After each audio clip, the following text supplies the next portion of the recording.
Hadis Nabi yang berbunyi, ketika seorang ibu sudah meninggal dunia, dengarkan baik-baik, camkan baik-baik ya, beruntung yang masih punya ibu, dan selesai sudah. Kalau udah nggak punya ibu lagi, beruntung yang masih punya orang tua, ayah dan ibu, beruntung. Tapi kalau sudah nggak ada mereka lagi, habis sudah. Apa katanya Rasulullah? Kalau sudah ibu meninggal dunia, akan ada suara di atas sana yang berseru kepadanya, hai anak-anak fulan, hai fulan, telah meninggal ibumu yang karenanya aku mudahkan kau mendapatkan rezekiku. Dari mana kita dapat rezeki? Berkat orang tua. Lalu kemudian kita akan cegah-cegah daripada orang tua, kemudian kita lebih mendahulukan istri daripada orang tua. Begitukah kita? Kita dapat rezeki berkat orang tua.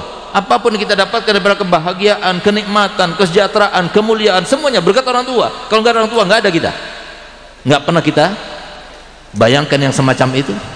Sehingga pantas kalau Nabi Muhammad bersabda, man lam yashkurin nas lam yashkurillah, barang siapa yang tidak berterima kasih pada manusia, jangan berharap dia akan berterima kasih pada Allah. Kepada manusia, orang tuanya sendiri dia nggak berterima kasih.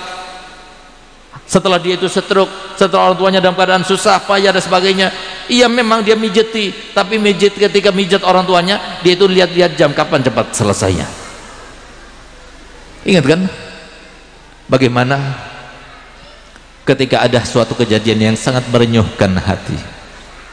Ada seorang ayah yang sudah kena stroke, kemudian dia itu sudah mulai pulih.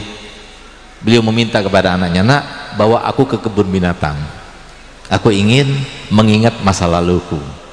Baik ayah, dibawa sampai dia melewati burung beo. Ditanya kepada anaknya, nak, itu apa itu nak? Itu burung beo ya? Ya. Oh, burung beo.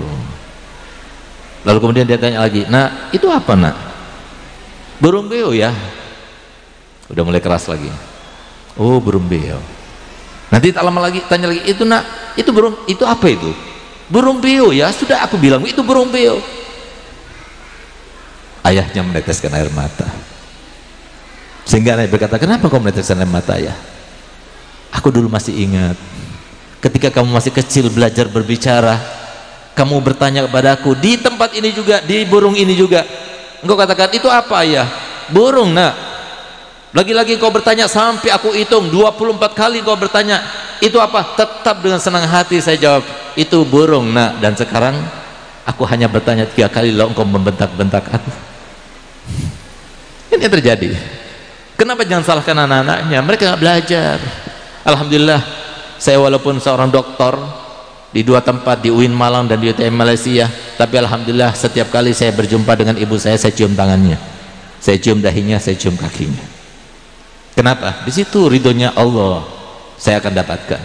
Memang benar, saya berdakwah di mana-mana belum tentu diterima. Bahkan demi Allah, saya ini melihat dakwah ini bukan kesenangan, tidak, demi Allah. Capek saya, capek. Belum tentu ada pahalanya lagi. Memang benar saya punya banyak karangan, ada 26 karangan sudah tersebar, belum tentu ada pahalanya. Tapi kalau saya sudah dapat ridhonya ibu saya, pasti Allah ridho kepada saya. Oleh karenanya saya kok cium tangannya, saya cium tangannya, saya cium dahinya, saya cium kakinya. Ketika saya mencium kaki ibu saya cuma katakan dalam hati saya, ya Allah, aku minta ridhomu ya Rabb. Itu yang saya dapat. Kenapa? Pasti sebelum hilang kesempatan itu. Nggak ada orang yang besar sebagai alim, sebagai pejabat, sebagai orang kaya yang berguna, bermanfaat, kecuali dia itu adalah orang yang berbakti pada orang tuanya. Bahkan lihat bagaimana Nabi SAW memberikan kepastian kepada kita, dan cukup kita pegang kepastian itu. Apa kata Muhammad? Falyamalil baru ma sya'an ya'mal falan yadkhulan nar, wal ya'malil aku ma sya'an ya'mal falan yadkhulal jannah.